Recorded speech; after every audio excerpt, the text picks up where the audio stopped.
the fact that the race turned out the Abdul El-Sayed's race against Haley Stevens turned out to be, it appears, so much closer than I think a lot of people had expected given the polls.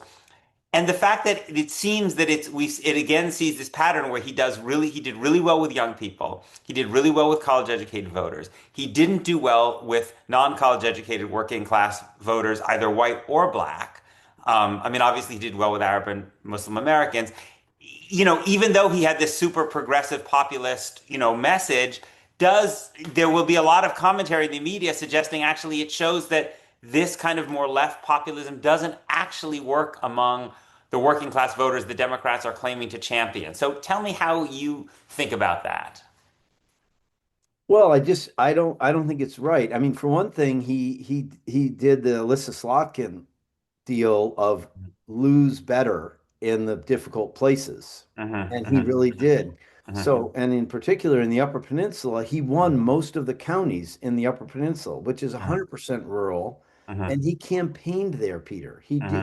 He traveled more miles Hmm. than Haley did. He had more events and he talked to more voters in small groups and one-on-one. Hmm. And I think that really worked well for him. Hmm. I think you have to look at like what his task is and Hmm. the phenomenon you're talking about as two parts. There's a lot of focus on the teensy part, which Hmm. is the right wing on Israel part. And people are saying, Hmm. I'm going to not only vote for Mike Rogers, I'm going to Hmm. contribute to him and all that.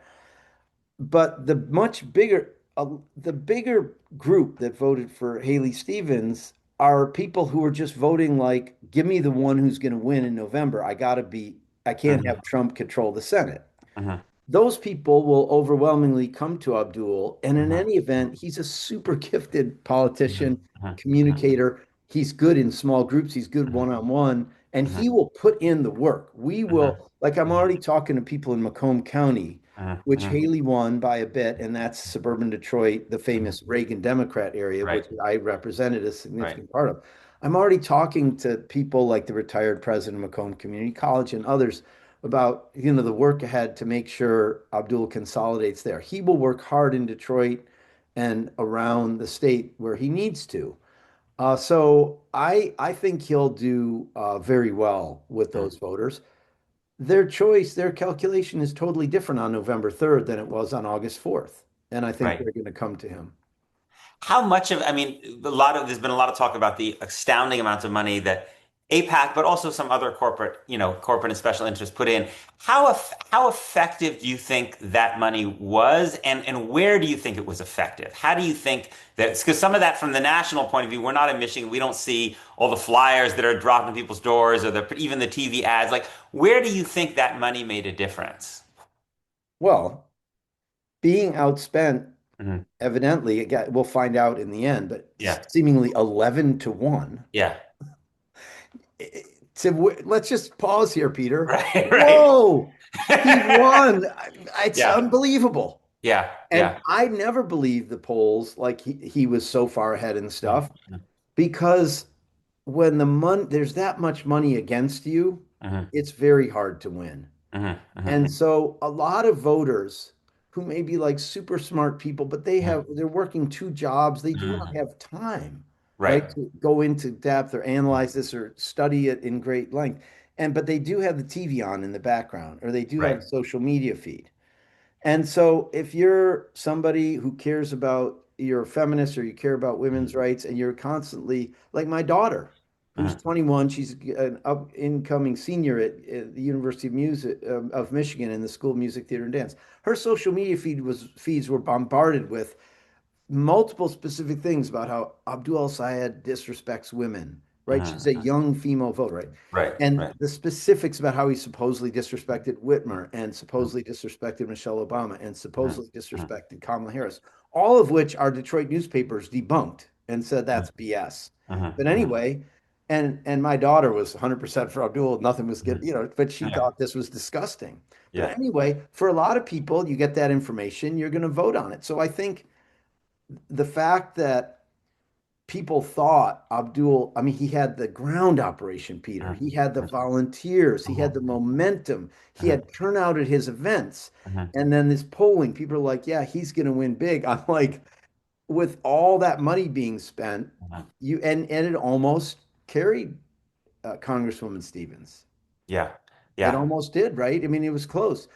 But in the end, this in 2026, the American electorate is just too fed up with money in politics. They have too much distrust of all that stuff. Mhm. Mhm. And let's talk about the role of Israel and Mhm. Palestine for Mhm. about this for a minute. Because I think for a much broader swath of voters, and I think this will be true in the fall too, Mhm. they went, what, 2 years before the supposed ceasefire or whatever, and got however long it was, Yeah. and Israel didn't, go into Gaza on October 8th, Mhm. 2023, right? But what the whole time. And what did they see, whether on their TV screen or in their social Right. media feed? They saw most hospitals in Gaza destroyed, most university buildings in Gaza destroyed, most houses of worship, most Mhm. residential buildings, Right. so many children and Right. women, and obviously bystander innocent people wiped out. And if you won't call that a genocide, and then of Mhm. course the Israeli government includes cabinet ministers, right, Mhm. who Mhm. say openly Right. genocidal things, right? Right. So I think the American people look at you, Peter Beinart, running for whatever, and if you won't say that's a genocide, they're like, oh, Mhm. he's bought. It's like an indicator of authenticity and truth telling. Right. And I think that that is beyond people who care a lot about Israel and Palestine or are Right. involved in the issue. They're like, okay, he's, obviously he's afraid of something or he just won't. Because I saw it Right. day Right. after fucking day Right. on Right. my whatever, your TV or your Right. social media, whatever. So Right. I Right. think that was a big factor. Yeah. You'll And say, you're not only Jewish, but you were the president of your synagogue. You're very involved in Jewish communal affairs. What was it like to try to make the case for Abdul El-Sayed, in Jewish spaces? And what's that kind of conversation been like? you know, I didn't, I also co-founded Detroit Jews for Justice, right, which is Mhm. a Mhm. thriving, wonderful Jewish social justice organization. Mhm.